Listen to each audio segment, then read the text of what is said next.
He was a brilliant tycoon, but with a soul marked by loneliness and cynicism. She was his discreet assistant, humble and invisible to most, but with an optimistic spirit and a genuine sparkle in her eyes. During a crucial project crisis, her simple, insightful solution proved essential. It was at that moment that Matthew, used to seeing only ambition, was struck by a revelation: the unmistakable sparkle in Sarah's eyes. This sparkle, which made her seem like the most alive and authentic person he had ever met, pierced his cynical armor, and a passion for this luminous soul began to awaken within him. Watch this story to the end. You will be surprised by this story. If you like love stories, romance, subscribe to this channel, leave your comment. We post videos like this every day. Continuing, the alarm clock rang at 5:30 in the morning, as it did every day. Sarah Carter opened her eyes in the small room she shared with her grandmother Bernadette in a low-income housing project in the Bronx. The noise from the construction of the new subway station nearby already echoed through the gray morning in New York City. She got up quietly, made breakfast, and left her grandmother's blood pressure medicine next to her cup, along with a loving note. On the crowded bus to downtown, Sarah mentally reviewed the day's tasks. For 2 years, she had worked as a junior administrative assistant at Sterling & Associates, one of the largest architecture and design firms in the country. The salary wasn't much, but it was enough to support her family. With a little left over for the evening accounting classes she took on Wednesdays and Fridays. As the bus crossed the city, Sarah observed the changing landscape. The buildings grew taller, the streets cleaner, the cars more expensive.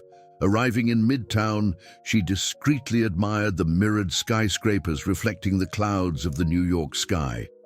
One day, who knew, she might have an office in one of those buildings. On the other side of the city, Matthew Sterling woke up in his penthouse in Tribeca. The panoramic view of the city stretched beyond the tempered glass of his bedroom. At 36, he owned an architectural empire that designed the most coveted projects in the country. His morning routine included an hour in the private gym, coffee prepared by the housekeeper, and reading the main financial newspapers. In the bathroom mirror, Matthew adjusted his Italian tie. The man staring back at him had everything he had ever wanted: success, recognition, wealth. But for months, he had felt an emptiness that not even the finest wines or the most sophisticated company could fill. Since breaking up with Heather, the heiress of a construction company he had dated for 3 years, he wondered if he would ever find something genuine in his world of appearances. At Sterling & Associates, Sarah always arrived 15 minutes before work. She greeted Mrs. Diaz, the cleaning lady, and organized her desk on the 12th floor. Her colleagues in administration barely noticed her presence. To them, she was just another employee without ambitions who was content with bureaucratic tasks. Matthew occupied the top floor of the building, the 23rd. He rarely descended to the other floors, delegating daily supervision to the managers of each department. His world consisted of meetings with major clients, business lunches, and corporate events where he was always the center of attention. That Tuesday, however, something would change this established routine. The building's air conditioning system experienced a general failure. All the documentation for the expansion project of the new mall in Greenwich, Connecticut, valued at $200 million, was being finalized that very day for presentation to the client on Thursday. Dr. Thompson, the administrative director, rushed to Matthew's office with a face red with worry. The servers on the 23rd floor had overheated, and some of the files were at risk of corruption. The only complete hard copy of the documents was in the files on the 12th floor, organized by the administrative assistant responsible for the project. "Which assistant?" Matthew asked, loosening his tie due to the heat that was already taking over the building. "Sarah Carter, sir. She was the one who organized all the physical documentation for the project from the beginning." Matthew frowned. The name was unfamiliar to him, even though she had worked at his company for 2 years. He went down to the 12th floor for the first time in months, finding a chaotic environment. Employees were fanning themselves with papers. Some had already given up working due to the intense heat. In the midst of that confusion, a young woman with brown hair tied in a simple bun handled piles of documents with surgical precision.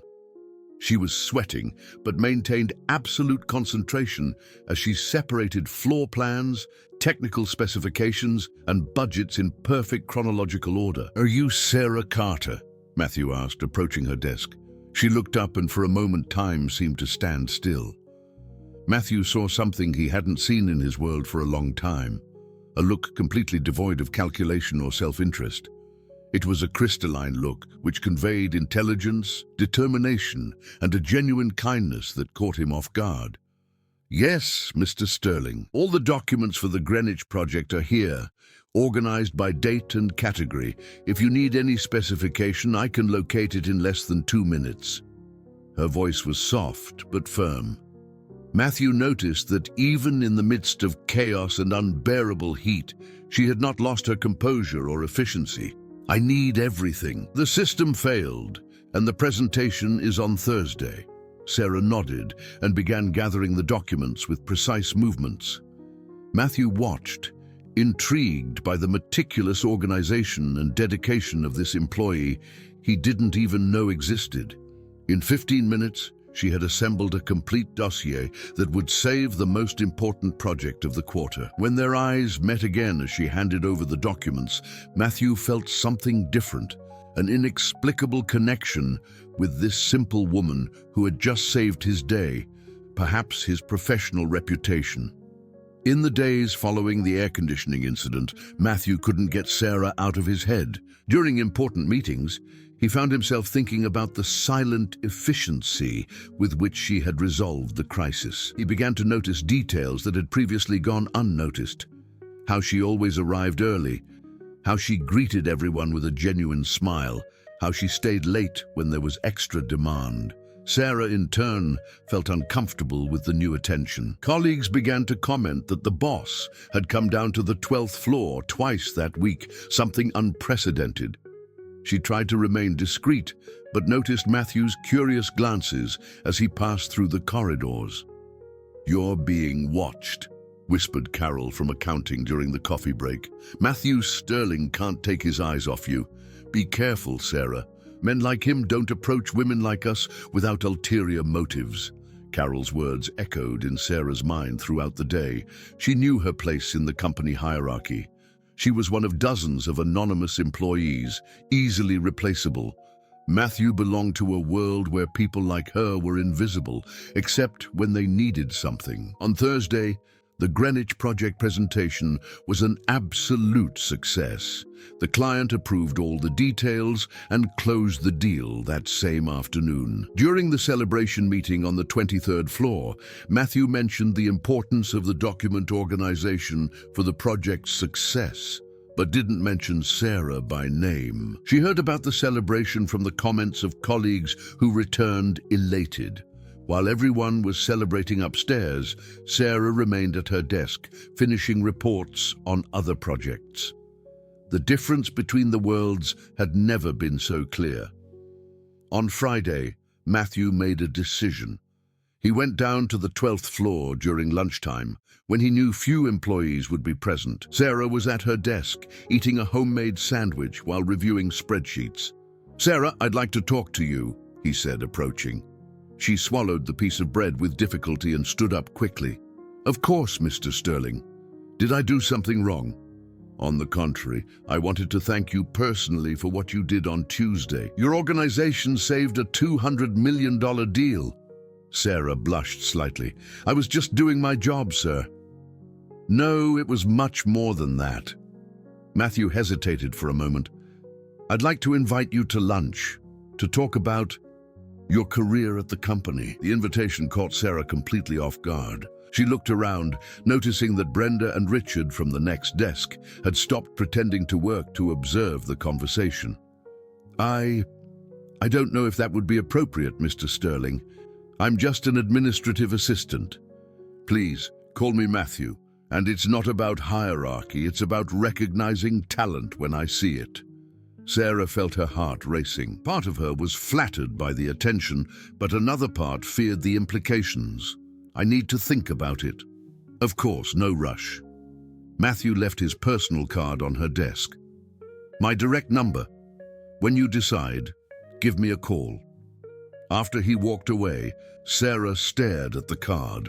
Brenda approached immediately, her eyes shining with curiosity and envy. Sarah Carter, are you kidding me? Matthew Sterling just invited you to lunch. It was just a professional thank you, Sarah replied, quickly putting the card in her purse. Sure it was.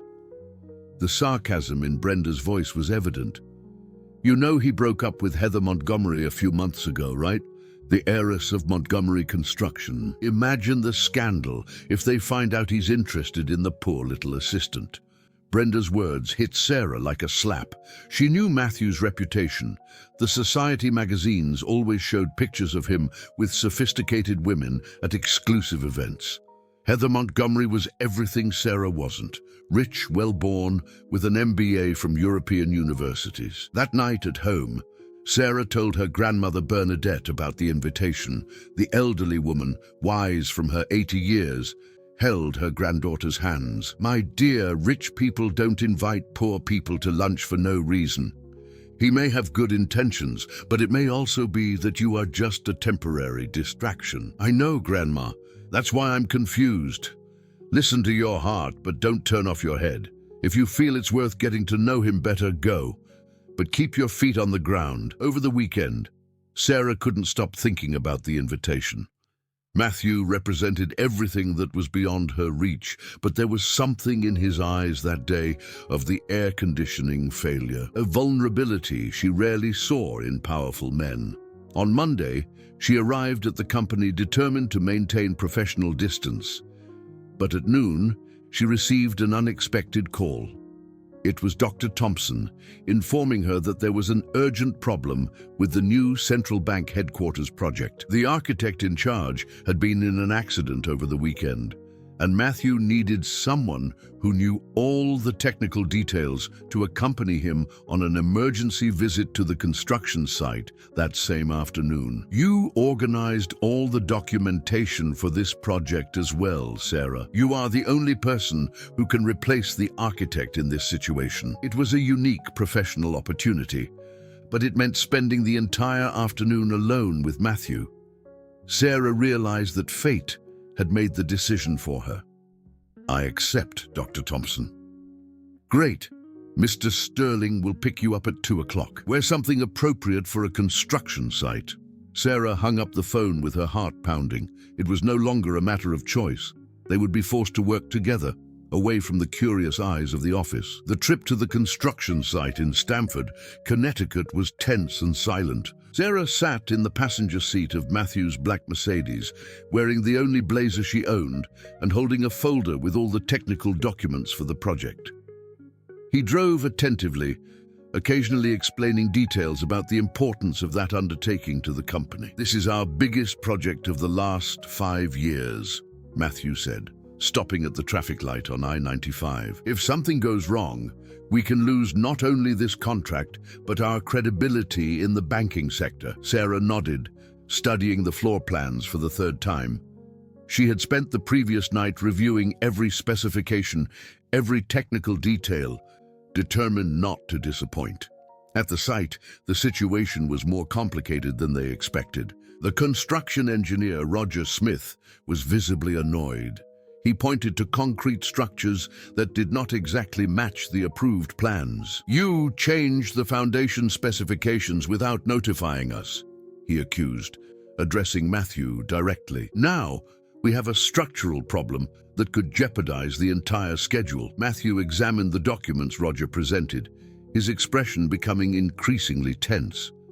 Sarah realized that he was lost. Those were not the original documents she had organized. Can I see? Sarah asked, reaching out. Roger hesitated, looking at Matthew, who nodded affirmatively. Sarah examined the papers for a few minutes, then consulted her own folder. These are not the documents we sent, she said firmly. The foundation specifications here are different from those approved by the client. Someone changed the data after our approval. How can you be sure? Asked Matthew, impressed by Sarah's confidence. Because I typed every specification myself. I remember all the numbers. Sarah opened her folder and showed the original documents. Look here, the depth of the piling should be 60 feet, not 50. And the specified concrete strength is 4350 psi, not 3600. Roger examined Sarah's documents, and his expression changed completely. You're right, someone really changed the specifications. But who would have access to these documents?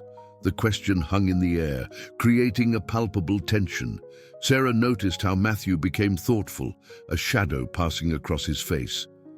On the way back to the office, Matthew was quieter than before. Sarah sensed that something was bothering him deeply. When they stopped at another traffic light, she risked breaking the silence. Are you worried about who might have changed the documents? Matthew sighed heavily. It's not just that, Sarah. It's that this has happened before. What do you mean? He hesitated for a long moment before answering. 2 years ago, we lost an important project because the technical specifications were changed without authorization. At the time, I thought it had been an internal communication error. Sarah felt there was more to that story. And now you suspect it wasn't accidental? Now I'm sure. Matthew's voice was filled with bitterness. Someone within the company itself is sabotaging our projects, and I have a very strong suspicion of who it might be. They arrived at the building's parking lot, but neither of them moved to get out of the car. Sarah felt that Matthew needed to talk, and something in her encouraged him to open up. You can trust me, she said softly. What we discovered today stays between us. Matthew looked her in the eyes, and again Sarah saw that vulnerability she had noticed at their first meeting. He seemed to be fighting an internal battle. My partner, Paul Harrison, has always been jealous of my success, he began finally. We started as equal partners when we founded the company, but over time, clients started coming to me specifically. My reputation grew faster than his. Sarah listened attentively, noticing the pain in Matthew's voice. A few months ago, I discovered that he tried to open negotiations with some of our biggest clients behind my back. When I confronted him, he denied everything. But now, with these altered documents, Matthew ran his hand through his hair, he has complete access to all the company's files. This is very serious, Sarah murmured. Do you have any way to prove it? Not directly, but you just gave me the key to discovering the truth. Matthew turned to her. You said you remember all the details of the documents you type. I need you to help me review all the projects from the last 2 years, especially those we had problems with. Sarah felt the weight of the responsibility. Matthew was entrusting her with information that could destroy his own company if it fell into the wrong hands. Why are you telling me this? She asked. You barely know me. Matthew smiled for the first time that day, a genuine smile that completely transformed his expression. Because in 2 years, you're the first person in this company who has demonstrated real loyalty, not self-interest. And because, he hesitated, because you see me as a person, not as a bank account. Sarah felt her heart race with the intensity of his gaze. There was something happening between them that went far beyond a professional relationship, and they both knew it. I agree to help you, she said finally, but we need to be discreet. If Paul Harrison really is sabotaging the company, he can't suspect anything. It means we'll have to work together outside of business hours, Matthew said. Maybe at my place where we have complete privacy. Sarah knew that agreeing meant crossing an irreversible line. Working alone with Matthew, away from the eyes of the office, at his home, it was a dangerous territory for what she was beginning to feel for him. But the trust he had placed in her, the vulnerability she had seen, made the decision inevitable. When do we start? The investigations began that same week in Matthew's penthouse. Sarah arrived every night after work, bringing files and documents in a discreet bag. The stunning view of the city at dusk contrasted with the tension that grew with each discovery. On the first night, they worked at the dining table, documents spread across the entire surface. Sarah compared technical specifications line by line, while Matthew cross-referenced information with financial reports. Physical proximity was inevitable. Shoulders touching when they leaned over the same papers, hands brushing as they reached for documents. "Here's another one," Sarah said, pointing to a discrepancy in a hospital project. The original specification was for seismic-resistant structure Class A, but the document that went to the site specifies Class B. It's a difference of millions in the budget. Matthew leaned in to see better, his face getting inches from hers. Sarah's soft perfume distracted him for a moment before he could focus on the document. "This explains why we lost the government bid last year," he murmured. "Our proposal was overpriced because we followed the altered specifications." On subsequent nights, the pattern repeated. With each discovery, Matthew's outrage grew, but so did his admiration for Sarah's insight. She not only identified the changes, but was able to calculate exactly the financial impact of each act of sabotage. On the fifth night, a rainy Thursday, everything changed. Sarah was particularly focused, examining the company's most complex project, a shopping mall with an investment of $500 million. Suddenly, she paled completely. "Matthew!" Her voice came out almost in a whisper. "You need to see this." He approached quickly, sitting next to her on the couch where Sarah had settled with the documents. "The Metroplex Mall project," she pointed with a trembling finger. "The foundations specified here will not support the weight of the planned structure. If they build it this way, the building could collapse," completed Matthew, the horror evident in his voice. "Good God, Sarah, when did this construction begin?" "Last week. The concrete pouring for the foundations is scheduled for tomorrow." Matthew ran to the phone, dialing frantically for the cell phone of the engineer in charge. After several unanswered attempts, he called directly to the construction site. "Hello, this is Matthew Sterling. I need you to immediately stop the concrete pouring for the Metroplex foundations." "What do you mean?" "Express order from Paul Harrison. I am the CEO of this company." Sarah watched Matthew's expression change from worry to pure fury. He hung up the phone forcefully. Paul gave direct orders that construction should not be stopped under any circumstances. He told the engineer that any interference from me should be ignored. "He knows we found out," Sarah realized, "and he's forcing the construction with the wrong specifications to compromise you definitively." Matthew began pacing back and forth, running his hands through his hair. "If that foundation is poured tomorrow with the altered specifications, there's no turning back. When the building collapses, the technical responsibility will be mine. My career, my company, everything will be over. And the people who will be in the building when it collapses," Sarah added, her voice filled with anguish. The gravity of the situation struck them simultaneously. It wasn't just about corporate sabotage. Human lives were at risk. "We have to go there now," Matthew decided, grabbing his car keys. "It's the only way to stop this." "Matthew, it's almost midnight, and it's raining heavily." "It doesn't matter. I can't let this happen." He turned to her, his eyes intense. "Sarah, you don't have to come with me. This could be dangerous." "I'm going with you," she replied without hesitation. "I'm the only one who can technically prove that the specifications are wrong." The trip to the site was tense and dangerous. The heavy rain impaired visibility, and Matthew drove at the speed limit. Sarah held the documents against her chest, protecting them from the moisture.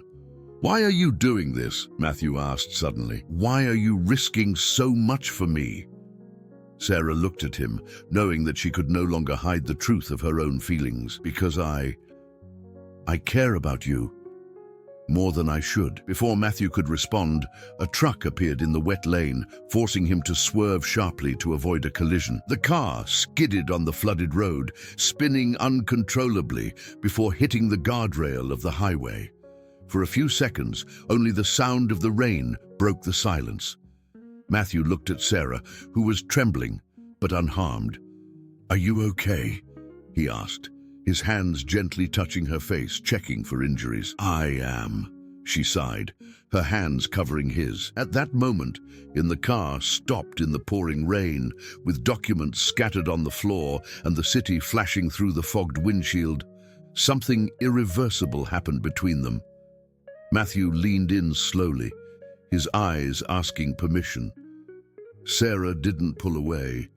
The kiss was soft at first, charged with all the tension accumulated in recent weeks. When they separated, both knew they had crossed a line from which there would be no return. Sarah, Matthew whispered, resting his forehead against hers. I didn't plan this. I didn't plan to fall in love with you. Neither did I, she admitted, her hands still shaking. But it happened. The rumble of an engine brought them back to reality.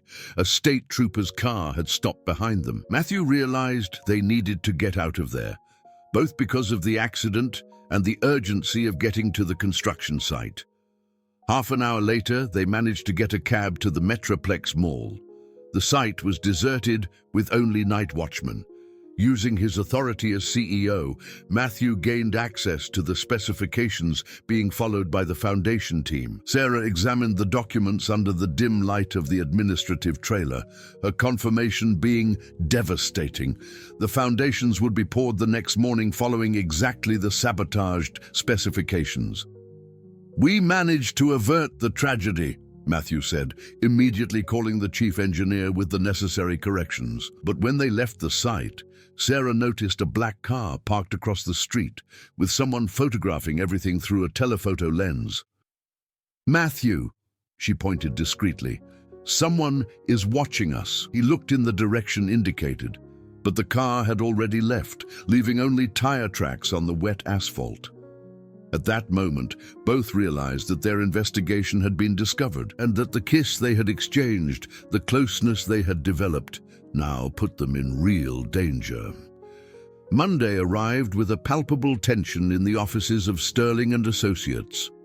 Sarah tried to maintain her normal routine, but felt the curious glances of her colleagues. Matthew had sent a formal email thanking her for her technical consulting on the Metroplex project, maintaining professional appearances. During the morning, Paul Harrison circulated through the floors more than usual.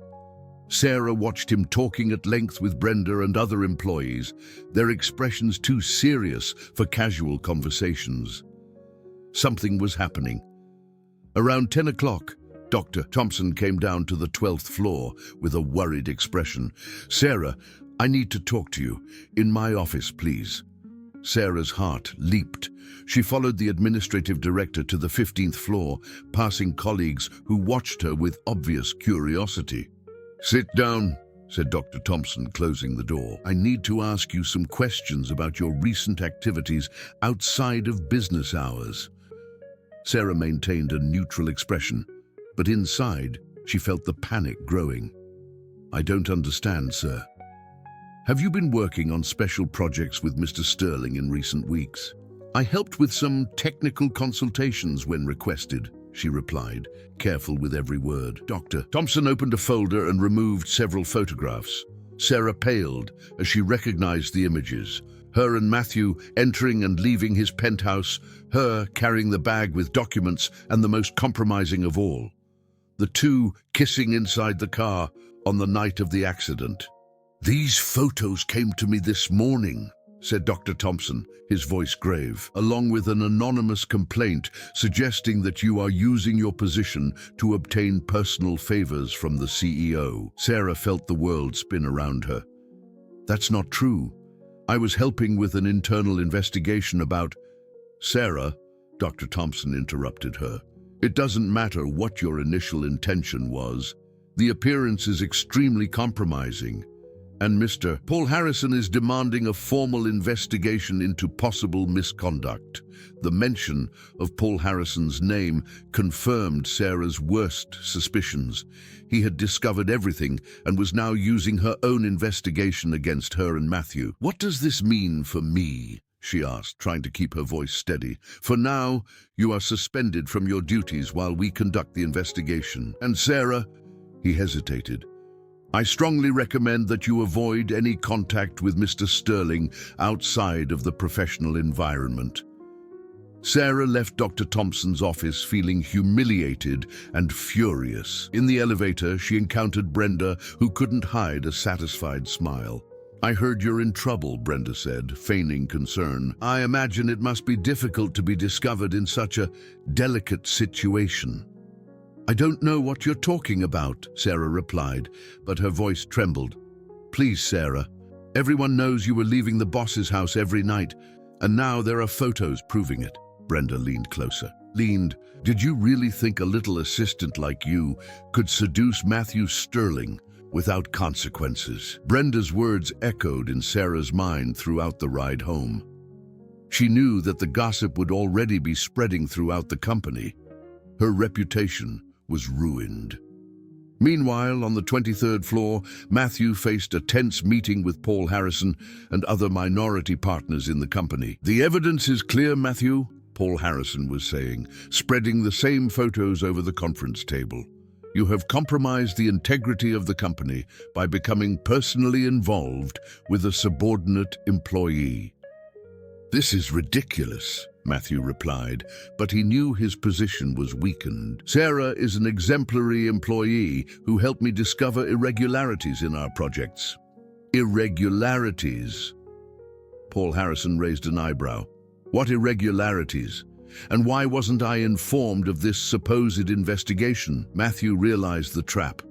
If he told about the discovered sabotage, he would have to explain how Paul Harrison was involved. But without concrete evidence, it would only be his word against his. The photos show that you met several times at his house, always at night, Paul Harrison continued. And this particular photo, he pointed to the image of the kiss, makes it clear that this is an inappropriate personal relationship.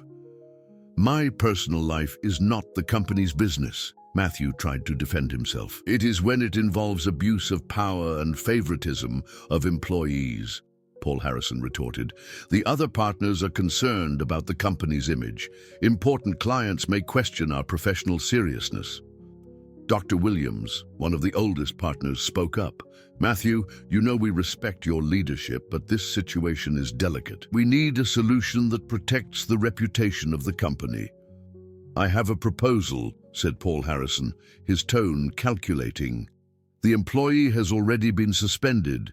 If she is discreetly fired and you commit to staying away from inappropriate relationships with subordinates, we can consider the matter closed. Matthew felt the anger grow. Paul Harrison was using Sarah as a bargaining chip, knowing exactly what that would mean for him. And if I refuse, then we will have to convene an extraordinary meeting to discuss your continued role as CEO, Paul Harrison replied coldly. The photos have reached some of our biggest clients. They are questioning the company's conduct. That afternoon, Sarah received a call from Matthew. We need to meet, he said, his voice tense. But I can't go to your house. They're watching us. They met at Central Park, away from prying eyes. Matthew told about the meeting with the partners, and Sarah about her suspension. They're using you to blackmail me, Matthew said, holding her hands. Paul Harrison orchestrated all this. What now? Sarah asked, trying not to cry. My career's over. Everyone in the company thinks I'm an opportunist who sold herself to get favors. I'm not going to let that happen, Matthew declared. I'm going to expose Paul Harrison and prove that he's the one sabotaging the company. With what proof? He destroyed our credibility before we even started investigating. Sarah pulled away slightly. Matthew, maybe it's better if you distance yourself from me. Save your company, your reputation. Are you telling me to choose between you and my company? I'm saying that a choice may be inevitable. Matthew pulled her closer. Then I've already chosen. I choose you. But even as he kissed her, both knew that the war was just beginning. Paul Harrison had played his cards with surgical precision, and now they were cornered, with their reputation destroyed and few allies to count on. That night, Sarah received an anonymous call. If you really care about Matthew Sterling, said a distorted voice, you will stay away from him permanently. Otherwise, the next photos that leak will be much more compromising. And this time, It won't just be his career that's at risk. The phone threat haunted Sarah throughout the night. The next morning, she made the most difficult decision of her life. She called Matthew and asked to meet one last time at the same discreet coffee shop where they had first talked outside of the company. Matthew arrived visibly anxious, the deep circles under his eyes revealing a sleepless night. "Sarah, I've discovered more evidence against Paul Harrison. I found emails on an old server that prove—" "Stop!" Sarah interrupted him, her voice trembling. "I can't do this anymore." "What are you talking about?" Sarah took a deep breath, knowing that the next words would shatter both of them. "I've been getting anonymous calls since yesterday, threats.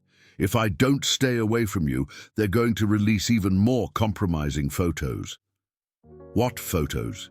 "We didn't—" Matthew stopped, understanding. "They may have fabricated evidence. It doesn't matter if they're true or not. Your reputation is already shaken. If this continues, you're going to lose everything you've built." Sarah avoided looking him in the eyes. "And I can't be responsible for that." "Sarah, look at me." Matthew held her chin delicately. "We're going to get through this together. I don't care about photos, threats, or blackmail, but I care." Sarah's voice came out louder than she intended, attracting the attention of other customers. She lowered her tone. "You have a company with hundreds of employees depending on you. You have multi-million-dollar contracts, responsibilities. I'm just an administrative assistant who can be replaced tomorrow. You're not just anything. You're the woman I love." The words hit Sarah like a punch to the stomach. It was the first time he had said that clearly, and she needed to refuse at the most painful moment possible. "Don't say that," she whispered, tears beginning to fall. "That just makes it harder. Why are you doing this? Why are you giving up on us?" Sarah stood up, grabbing her purse with trembling hands. "Because I love you enough to leave you alone." Before Matthew could respond, she ran out of the coffee shop, leaving him alone with her declaration echoing in the air. That same afternoon, the situation exploded in an even more devastating way. Paul Harrison called an emergency meeting with all the company employees. In the packed auditorium, he took the stage with a grave expression. "Unfortunately, I need to communicate some necessary changes to preserve the integrity of Sterling and Associates," he began. "We have discovered serious irregularities involving our CEO and an employee." Matthew, who had arrived straight from the coffee shop, tried to interrupt. "Paul, this is absurd. You have no authority to—" "I do." Paul Harrison cut him off, showing a document. "An extraordinary meeting of the partners was convened last night. Unanimously, except for your vote, you have been temporarily removed from your duties while an external investigation is conducted." The murmur in the auditorium grew. Employees exchanged shocked glances. Matthew felt the ground disappear beneath his feet. "And furthermore," Paul Harrison continued, "the employee Sarah Carter has been terminated for just cause due to inappropriate conduct and attempting to obtain personal gain through an improper relationship with a superior." Sarah, who was at the back of the auditorium after being called for clarification, felt all heads turn to her. The weight of the judgmental looks, the malicious whispers, the public humiliation was overwhelming.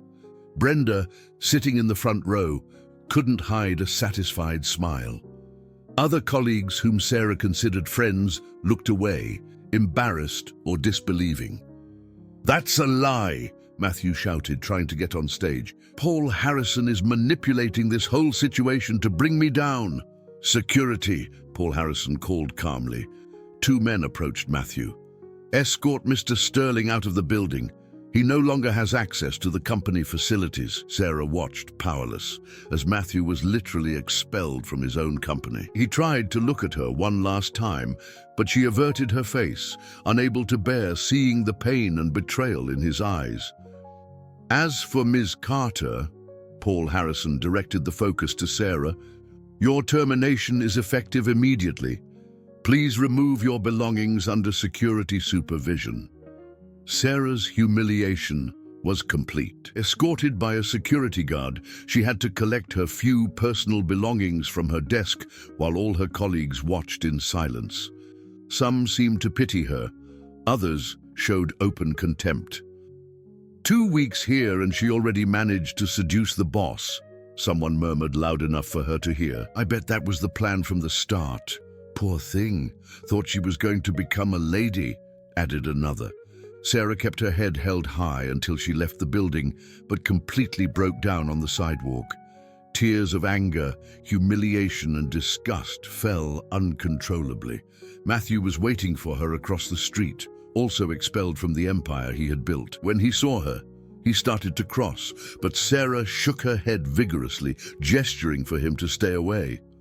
"Sarah, please!" he shouted, ignoring the traffic. But she had already gotten into a cab, leaving him alone on the street, shouting her name to the wind. That night, social media and corporate gossip sites were full of the story. Millionaire CEO removed for sexual scandal with employee. The photos of the kiss circulated freely, accompanied by sordid speculation about the little assistant who seduced the boss. Sarah received dozens of calls from unknown numbers, reporters wanting her version of the story. She turned off her cell phone and locked herself at home with her grandmother Bernadette, who hugged her without asking questions. Matthew, in his empty penthouse, watched the city through the panoramic windows. In a few hours, he had lost his company, his reputation, and the woman he loved. Paul Harrison had executed the perfect coup.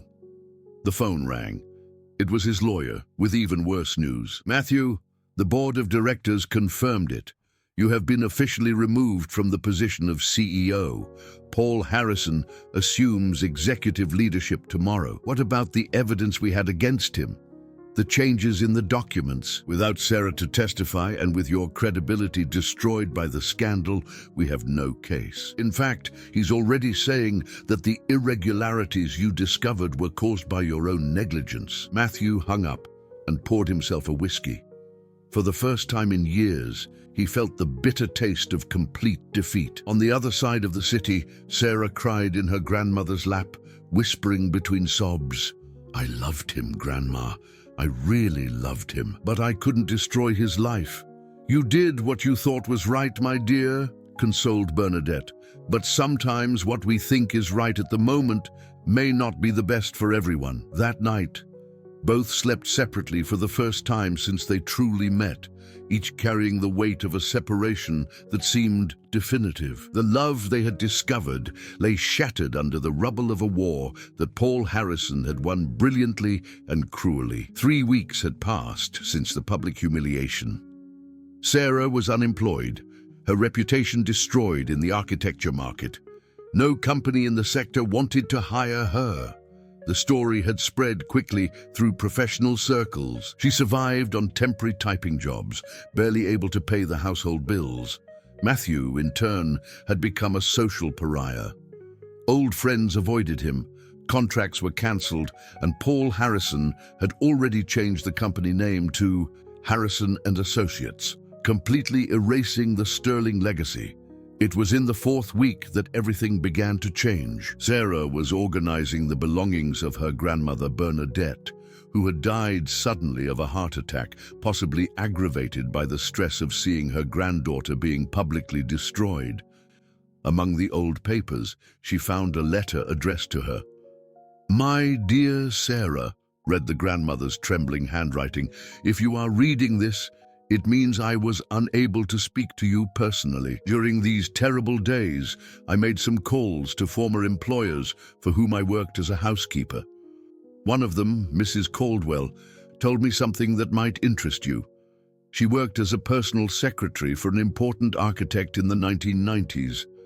His name was Robert Harrison, Paul Harrison's father. She said that you should contact her. There is something about old irregularities that are repeated.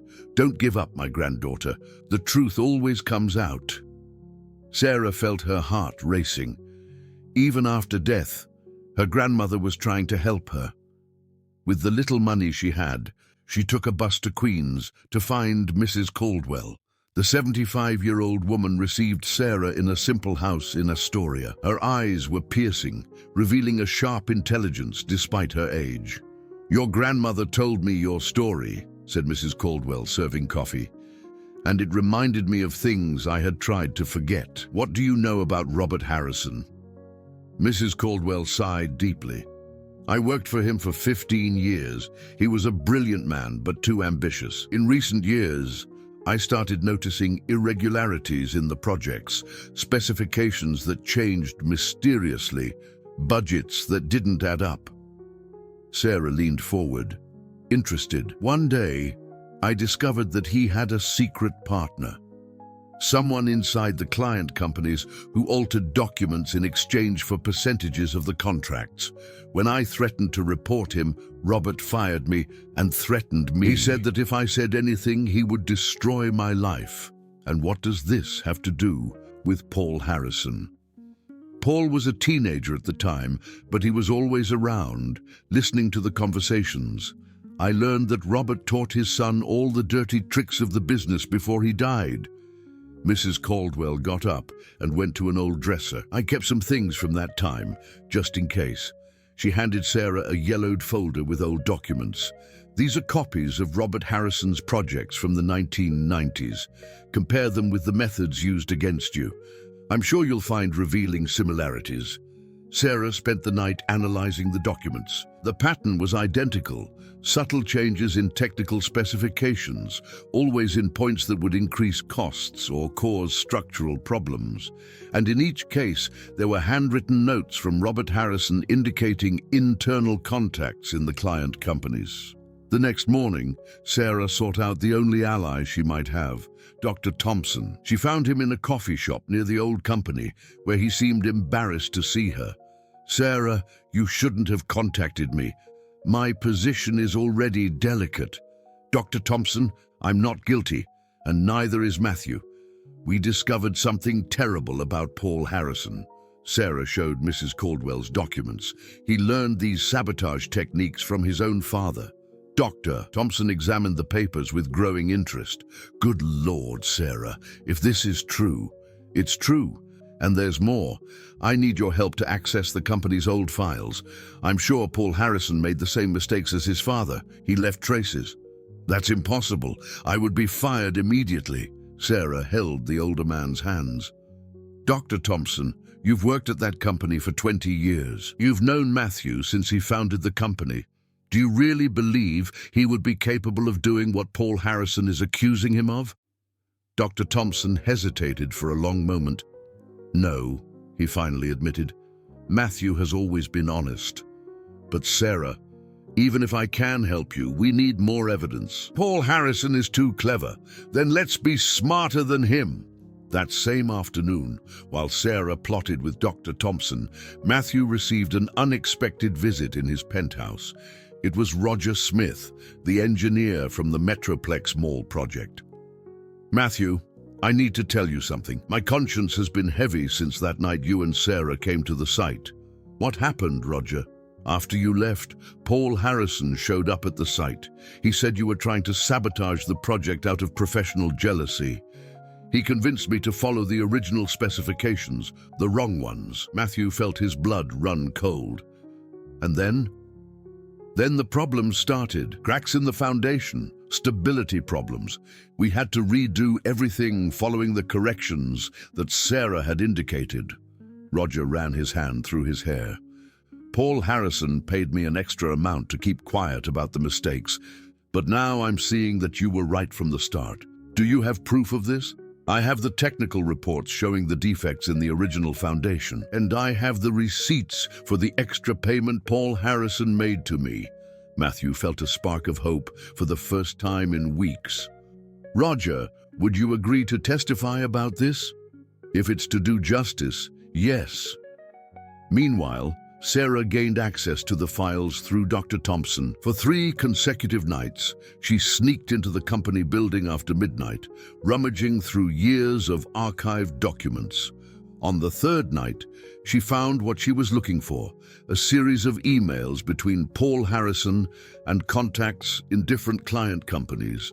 negotiating changes in projects in exchange for percentages of the contracts. The emails dated from before Sarah even started working at the company.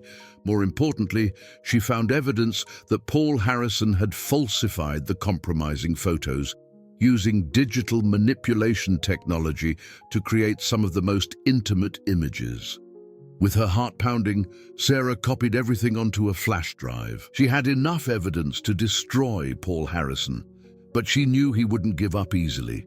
She needed a careful plan to expose everything without him being able to defend himself or counterattack. On the way out of the building at 3 in the morning, Sarah didn't notice the black car that followed her home. Paul Harrison had discovered that someone was investigating, and he was preparing his last and most cruel counterattack. The next day, Sarah called Matthew for the first time since the separation.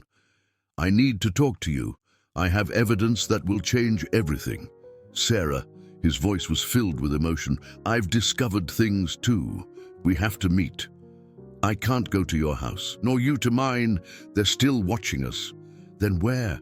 Sarah thought for a moment. "At the place where it all began, the Metroplex Mall site, at 6 in the evening." When they hung up, both knew they were about to play their final cards against Paul Harrison. The war was far from over, but they finally had ammunition to fight. The Metroplex Mall site at 6 in the evening was silent, with only a few workers finishing the last details of the work that had almost collapsed because of Paul Harrison's sabotage. Sarah arrived first, carrying a folder with all the evidence she had collected. Matthew appeared a few minutes later, also bringing documents. When they saw each other, time seemed to stop. A month of forced separation, of pain and humiliation, had created an invisible barrier between them. But when their eyes met, all the bitterness momentarily disappeared. "Sarah," Matthew said softly, approaching slowly, "you have no idea how much I've missed you." "Matthew, she began, but was interrupted by the sound of cars arriving. 3 black vehicles stopped at the entrance to the site. Paul Harrison got out of the first, accompanied by 2 security guards and a man in a suit whom Sarah didn't recognize. From the second car came Dr. Thompson and Roger Smith, clearly embarrassed and nervous.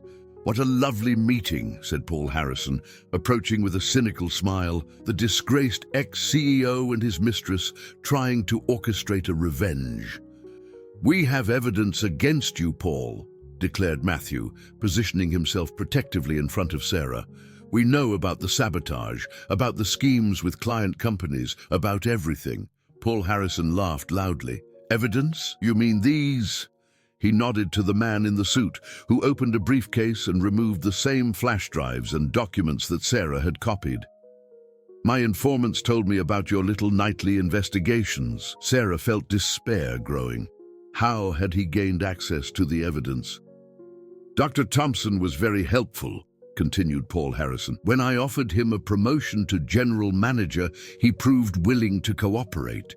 And Mr. Smith here discovered that it is more profitable to work with me than against me." Dr. Thompson avoided Sarah's gaze, visibly embarrassed. "Sorry, Sarah. I have a family to support." "Cowards," muttered Matthew. "No, Matthew. Realists." Paul Harrison approached closer. "Did you really think you could defeat me? I learned from the best. My father, he taught me that in this world, you destroy your enemies before they destroy you." Sarah felt an anger growing inside her.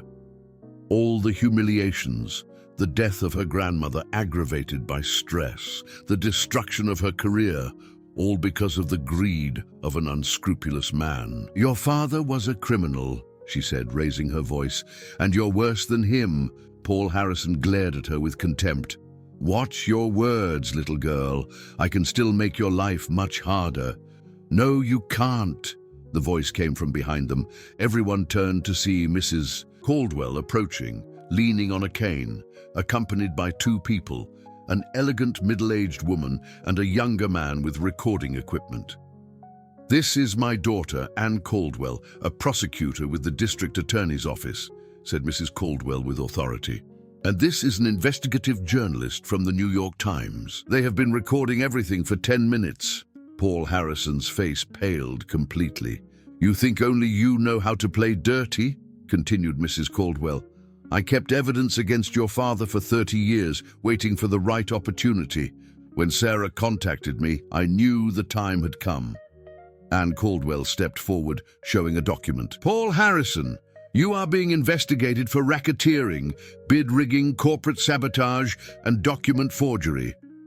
All based on the evidence that your former employee collected and the files that my mother preserved about your father. This is a setup, shouted Paul Harrison. You can't prove anything. Actually, we can, said Sarah, pulling a small recorder from her pocket, including your confession just now, admitting that you learned crimes from your father and that you bribe employees to cover up evidence. The journalist approached with the microphone. Mr. Harrison, would you like to comment on the allegations that your company used criminal methods to eliminate competition? Paul Harrison tried to flee, but the security guards he had brought now prevented him from leaving. Anne Caldwell had shown them arrest warrants. Dr. Thompson, Roger, said the prosecutor, said, you can cooperate with the investigation and have reduced sentences, or you can be indicted as accomplices. Both immediately offered to collaborate, providing details about the coercions they had suffered. As Paul Harrison was led away by the officers of the district attorney's office, he shouted a last threat. You think you've won. Your reputation is destroyed. No one will believe this version. Actually, they will, said the journalist, putting away his equipment. The story comes out on the front page tomorrow with all the evidence. How an architectural tycoon was destroyed by partners' criminal scheme. It will be the story of the year. After everyone had left, Sarah and Matthew were alone on the site where it had all begun. The silence between them was charged with unspoken emotions. Sarah, Matthew began, approaching slowly, you saved me. You saved my company, my reputation, my life. We saved each other, she corrected. Together. Can you forgive me? For not fighting harder for you that day? For letting them separate us? Sarah touched his face delicately. There's nothing to forgive. We both did what we thought was right to protect each other. What now? Matthew held her hands. Now that the truth has come out, that Paul Harrison is in jail, that our story will be told correctly in the newspapers. Now I want to be with the man I love, Sarah replied, smiling through tears, if he still wants me. Matthew pulled her into a tight embrace. Always wanted you, always will want you. The kiss they exchanged was different from that first one in the car during the storm. This was a kiss of victory, of justice done, of love that had survived the worst storms. 6 months later, Sarah was returning home after another day as the director of operations of the renewed Sterling and Associates. The company had completely restructured with strict policies of transparency and ethics. Several of the old employees who had despised her now competed for her attention, but she maintained the same simplicity and humility as always. Matthew was waiting for her in the penthouse, which was now their home. He was in the kitchen trying to prepare dinner with a clearly disastrous result. I think we should order takeout, he said, laughing at himself. Or I can cook, Sarah suggested, taking the apron from his hands. I still know how to work miracles with simple ingredients. As she prepared a simple but delicious dinner, Matthew watched her, still not fully believing his luck. The woman he had fallen in love with because of her sparkling eyes now shared his life, his dreams, his days. Sarah, he said, pulling her close while she stirred the sauce. Marry me. She turned in his arms, smiling. Only if you promise that you will never try to cook without supervision again. I promise. I also promise to love you forever, to protect you, to respect you, and to never let anything or anyone separate us again. Then yes, Sarah whispered, sealing the promise with a kiss. 1,000 times yes. Outside, New York City sparkled with its infinite lights. But inside that kitchen, Two hearts that had found each other in the midst of corporate chaos finally rested in the certainty that true love, when tested by the cruelest adversities, not only survives, it becomes unbreakable. The story of the administrative assistant who conquered the heart of the tycoon had become a legend in the company. But for Sarah and Matthew, it was only the beginning of a life built on much more solid foundations than money or status: mutual respect, absolute trust, and a love that had proven to be stronger than any storm.